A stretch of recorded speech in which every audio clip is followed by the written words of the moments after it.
Different Minds, Equal Dreams, an art exhibition by Tanisha Krishnan Rajesh. Join us in Coimbatore.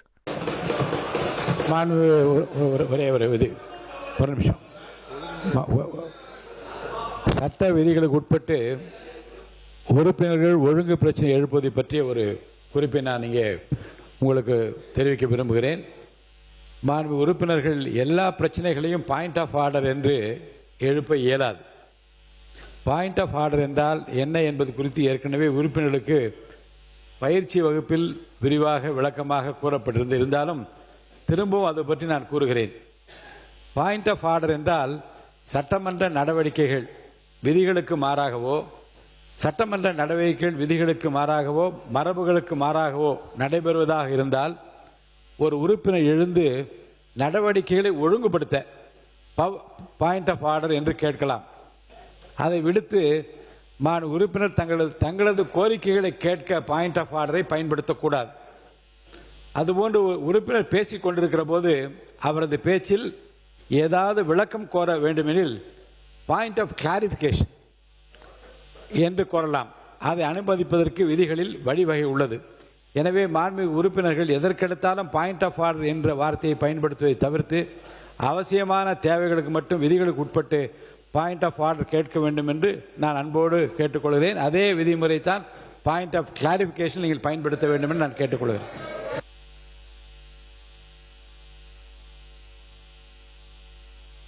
உறுப்பினர் OS Maniyan அவர்கள். மாண்புமிகு பேரவைத் தலைவர் அவர்களே, பாருங்க. மாண்புமிகு பேரவைத் தலைவர் அவர்களே வணக்கம். இந்தியாவிலேயே தமிழகத்தை அனைத்து துறையிலும் முதலிடத்திற்கு வளர்த்தெடுத்தவர்கள், தமிழகத்தின் ஜீவாதார உரிமைகளை மீட்டெடுத்து தந்தவர்கள், தமிழகத்தில் பொற்கால ஆட்சியை நடத்தி காட்டியவர்கள், இயற்கையின் தாக்குதலில் இருந்து மக்களை கண் இமை காப்பது போல் காத்தவர்கள், விவசாயிகள், மீனவர்கள், நெசவாளர்கள், தொழிலாளர்கள், மகளிர், குழந்தைகள் முதல் முதியோர் வரை அவர்களின் நலனில் எண்ணிலடங்கா திட்டங்களை தந்தவர்கள், எங்கள் நெஞ்சம் நிறைந்த தலைவர்கள், என்றும் எங்கள் குலசாமிகள். இதய தெய்வம் புரட்சி தலைவர் MGR புகழ் வாழ்க. எங்கள் தாய் புரட்சி தலைவி அம்மாவின் புகழ் வாழ்க. குடிமராமத்து நாயகன், ஓரே ஆண்டில் 11 மருத்துவக் கல்லூரிகள், 6 மாவட்டங்கள் புதிதாக தொடங்கியவர் எங்கள் அண்ணன் புரட்சி தமிழர் எடப்பாடியார் அவர்களையும் வணங்குகிறேன். அரசு பள்ளி மாணவர்களின் நீட் தொல்லைக்கு பரிகாரம் கண்டவர். மருத்துவம் படிக்க அரசு பள்ளி மாணவர்களுக்கு 7.5% இடஒதுக்கீடு தந்து அரசு பள்ளி மாணவர்களை அகமகிழச் செய்தவர். மாணவர்கள் பட்டம் பெறும் வரை மருத்துவ கட்டணத்தை அரசே ஏற்கும் என அறிவித்தவர். ஏழை பிள்ளைகளின் மருத்துவ கனவை எளிதாக்கியவர். நேற்று மட்டுமல்ல, இன்று மட்டுமல்ல, நாளை மட்டுமல்ல, காலம் உள்ளவரை உங்கள் புகழ் 7.5% இடஒதுக்கீட்டிலே மருத்துவ படிப்பிலே நீடித்து நிலைத்து நிற்கும் அண்ணா. இது வரலாறு மட்டுமல்ல, சரித்திரம் அண்ணா. எளிமையான விவசாயியாக, வலிமையான முதலமைச்சராக திகழ்ந்த அண்ணன் புரட்சி தமிழர் எடப்பாடியார் அவர்கள் எனது தொகுதியில் வேதாரண்யத்தில் ஆற்காட்டு துறையிலே ஒரே அறிவிப்பில் 150 கோடியிலே ஒரு மீன்பிடி துறைமுகம், 125 கோடியிலே வெள்ளப்பள்ளத்திலே ஒரு மீன்பிடி துறைமுகம் கொடுத்தார்கள். இது கடந்த 7 ஆண்டு காலமாக ஆமை வேகத்தில் நடந்து இப்பொழுது அது கிடப்பிலே போடப்பட்டிருக்கிறது. அதை நிறைவேற்றி தர வேண்டுகிறேன். நாகையில் மருத்துவக் கல்லூரி 375 கோடியில், அதற்கு இன்றைக்கு போதுமான மருத்துவர்கள் இல்லை, போதுமான உபகரணங்கள் இல்லை. அவற்றையெல்லாம் நீங்கள் தர வேண்டும் என்று கேட்டுக்கொள்கிறேன். கஜா புயலால் பாதிக்கப்பட்ட மக்களுக்கு போர்க்கால நடவடிக்கை, மின்வாரியத்தில் மின்னல் வேக நடவடிக்கை. ஒன்றை சுருக்கமாக சொல்ல வேண்டுமானால், வரப்போகிற 50 ஆண்டுகளுக்கு கஜா புயல் எந்த பாதையிலே போனதோ அந்த பாதையை முழுக்க 50 ஆண்டுகளுக்கு மின்வாரியத்தில் செய்ய வேண்டிய பணிகளை எல்லாம் செய்து கொடுத்தவர் எடப்பாடியார் அவர்கள். காட்டிலே, மேட்டிலே, வயலிலே, தோட்டத்திலே, வீட்டின் உச்சியிலே இருந்த மின்கம்பங்களை எல்லாம் அகற்றி எடுத்துவிட்டு ஒரே ரோட்டிலே முன்னெல்லாம் ஹெச்டி லைன் ஒரு பக்கம், எல்டி லைன் ஒரு பக்கம் போகும். அதையெல்லாம் இன்றைக்கு உயரமான கனமான போஸ்ட் போட்டு அந்த போஸ்ட்ல ஒரே போஸ்ட்லயே எல்டி லைன் ஹெச்டி லைனை கொண்டு வந்து வரலாறு படைத்தவர் அண்ணன் எடப்பாடியார் அவர்கள். 570 கோடியில் 5 ஆறுகளை கடல் நீர் உள்ளே வராமல், அதே போல நன்னீர் கடலுக்கு போகாமல் தடுக்கிற பணியை செய்து கொடுத்து, ஷட்டர்களை எல்லாம் உடைத்தெடுத்து புதிதாக கட்டி கொடுத்து, அங்கே ஆற்று கரையோரத்தில் குடியிருந்தவர்களை எல்லாம் மறு குடியமர்வு, ஒவ்வொரு வீட்டுக்கும் 10 லட்சம் கொடுத்து வீடுகளை கட்டி கொடுத்து சிறப்பு செய்தவர் எடப்பாடியார் அவர்கள். சொல்லிக்கொண்டே போகலாம். நாகூருக்கு வந்தார். அங்கே குளத்தில் கரைகள் உடைந்து விட்டது, காங்கிரீட் சுவர்கள் விழுந்து விட்டது என்று சொன்னார்கள். சம்பவ இடத்தை பார்த்தார். அப்பொழுதே 4.5 கோடிக்கு தேவையான நிதி உதவிக்கு ஆணையிட்டார். அதே மாதத்திலே டெண்டர் வைத்தார். அடுத்த மாதத்திலே கட்டி முடித்தார். மதம் பார்க்காமல் எல்லா மதமும் சம்மதம் என்று சொல்லுகிற கட்சியினுடைய தலைவராக எடப்பாடியார் அவர்கள் இன்றைக்கு திகழ்ந்து கொண்டிருக்கிறார்கள் என்பதற்கு இது ஒரு எடுத்துக்காட்டு. எனது வெற்றிக்காக இரவு பகல் பார்க்காமல் உழைத்து வாக்களித்து 3ஆம் முறையாக என்னை இந்த பேரவைக்கு அனுப்பி வைத்துள்ள கழக நிர்வாகிகளுக்கும் கூட்டணி கட்சி நிர்வாகிகளுக்கும் வேதாரண்யம் தொகுதி மக்களுக்கும் என் நன்றியை வணங்கி தெரிவித்துக் கொள்கிறேன். மாண்புமிகு பேரவைத் தலைவர் அவர்கள் அவையிலே இல்லை, இருந்தாலும் அவரை பற்றி நான் இந்த இடத்திலே சொல்லியாக வேண்டும்.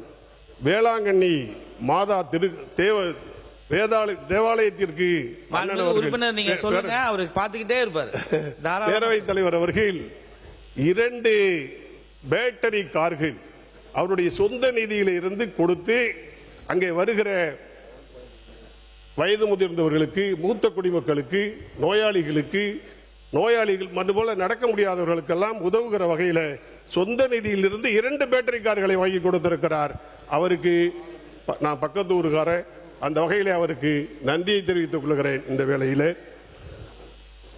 மாண்புமிகு பேரவை துணைத் தலைவர் அவர்களே, விவசாயிகளுக்கு அம்மாவின் ஆட்சியில் எடப்பாடியார் அவர்கள் 24 மணி நேரமும் மும்முனை மின்சாரம் தடையின்றி வழங்கினார்கள். இந்த அரசு மும்முனை மின்சாரம் விவசாயிகளுக்கு வழங்கவில்லை. அடிக்கடி மின்வெட்டு, விவசாயிகளுக்கு தடையில்லா மும்முனை மின்சாரம் வழங்கிட வேண்டும். 65,000 விவசாயிகள் தட்கல் முறையில் மின் இணைப்பு பெற பணம் கட்டியிருக்கிறார்கள், நீண்ட காலமாக காத்திருக்கிறார்கள். அவர்களுக்கு உடன் மின் இணைப்பு வழங்கிட வேண்டும். டெல்டா மாவட்டத்தில் நிலத்தடி நீரை, கிணற்று நீரை பயன்படுத்தி குறுவை 2.5 லட்சம் ஏக்கரில் பயிரிட்டார்கள். இதில் 1 லட்சம் ஏக்கர் அளவுக்கு பயிர் கருகிவிட்டது. ஜூன் 12 மேட்டூர் அணை திறக்கவில்லை. மழையும் பொய்த்து போனது. வறட்சியால் நிலத்தடி நீர் ஆழத்திலே போய்விட்டது. அடிக்கடி மின்வெட்டு, மும்முனை மின்சாரம் கொடுக்கவில்லை. எனவே கருகிய 1 லட்சம் ஏக்கர் குறுவை பயிருக்கு இழப்பீடு வழங்க வேண்டும். மின் கட்டணம் கணக்கில்லாமல் கூடியுள்ளது. எந்த அடிப்படையில் மின் கட்டணம் நிர்ணயம் செய்கிறீர்கள் என்றே தெரியவில்லை. வீட்டு மின் இணைப்பு கட்டணம் மாதம் கணக்கிடப்படும் என்றீர்கள். இதுவரை 2 மாதத்திற்கு ஒரு முறைதான் கணக்கிடப்படுகிறது. எப்போது முதல் தொடங்க போகிறீர்கள்? அனைத்து மின் இணைப்புகளுக்குமே ஸ்மார்ட் மீட்டர் பொருத்தப்படும் என பத்திரிகையில் செய்திகள் வந்தது. எப்போது ஸ்மார்ட் மீட்டர் பொருத்த போகிறீர்கள்? இதன் பயன் என்ன? மின்துறையில் பல நிலைகளில் பணியிடம் காலியாக உள்ளது. எப்போது பணியிடங்கள் நிரப்பப்படும்? தமிழ்நாட்டில் டெல்டா மாவட்டங்களில் கடும் வறட்சி, குடிக்க தண்ணீருக்கு பஞ்சம், ஆடு மாடுகளுக்கு குடிக்க தண்ணீர் இல்லை. மக்கள் குளிக்க வெகு தொலைவுக்கு தண்ணீரை தேடி போகிறார்கள். எனது வேதாரண்யம் தொகுதியில் சவுக்கு, மா, தென்னை மரங்கள் பயன் தரும் விவசாய பயிர்கள் கருகிவிட்டது. தாவேக அரசு தக்க இழப்பீடு வழங்க வேண்டும். எப்போது மேட்டூர் அணையை திறக்கப் போகிறீர்கள் சொல்லுங்கள். காலதாமதம் ஆகும் என்றால் மக்களுக்கு, கால்நடைகளுக்கு குடிக்க தண்ணீர் கொடுங்கள். காலதாமதம் செய்யாமல் கொடுங்கள். அவசரம், இது அவசியம். குறுவை இல்லை, சம்பா சாகுபடிக்கு காலத்தோடு தண்ணீர் திறக்க வேண்டும். காலதாமதம் ஆக சம்பா பயிரும் வடகிழக்கு பருவமழையால் சேதமடையும். விவசாயிகளுக்கு, விவசாய கூலி தொழிலாளர்களுக்கு வாழ்வாதாரம் கேள்விக்குறியாக இருக்கிறது.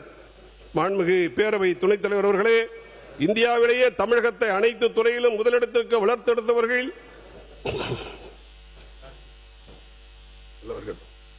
மாண்புமிகு பேரவை துணைத் தலைவர் அவர்களே, இந்த அவையில் தமிழ்நாடு 1972ஆம் ஆண்டு இனாம் எஸ்டேட்டுகள், இனாம் ஒழிப்பு, ரைத்து வாரியாக மாற்றுதல் திருத்த சட்ட முன்வடிவு சட்டப்பேரவை சட்ட முன்னோடி எண் 18/1972 நிறைவேற்றப்பட்டுள்ளது. மாண்புமிகு சட்டப்பேரவை உறுப்பினர் முன்மொழிந்தவர் எங்களுடைய வணக்கத்திற்குரிய திரு A.K. சுப்பையா அவர்கள். ஆதரித்து பேசியவர்கள் மாண்புமிகு உறுப்பினர்கள் திரு K.A. வகாப் அவர்கள், திரு மணலி சி. கந்தசாமி அவர்கள், திரு கோவை செழியன் அவர்கள், திரு J. ஜேம்ஸ் அவர்கள், திரு K.T.K. தங்கமணி அவர்கள், கொள்கை ரீதியாக அன்றைக்கு அமைச்சராக இருந்த மாண்புமிகு அமைச்சர் பாவு சண்முகம் அவர்கள், எங்களுக்கு அதிகாரிகள் அரசு அலுவலகத்திலிருந்து கருத்துரை வரவில்லை என்பதால் இப்போதைக்கு எங்களால் அறிவிக்க முடியாமல் இருக்கிறது, ஆனால் கொள்கை ரீதியாக ஏற்றுக்கொள்கிறேன் என்று அன்றைக்கே சொல்லியிருக்கிறார். அவருடைய பதிலுக்கு பின்னர் திரு A.K. சுப்பையா அவர்கள் தனது தீர்மானத்தை திரும்ப பெற்றிருக்கிறார். Different Minds, Equal Dreams, an art exhibition by Tanisha Krishnan Rajesh. Join us in Coimbatore.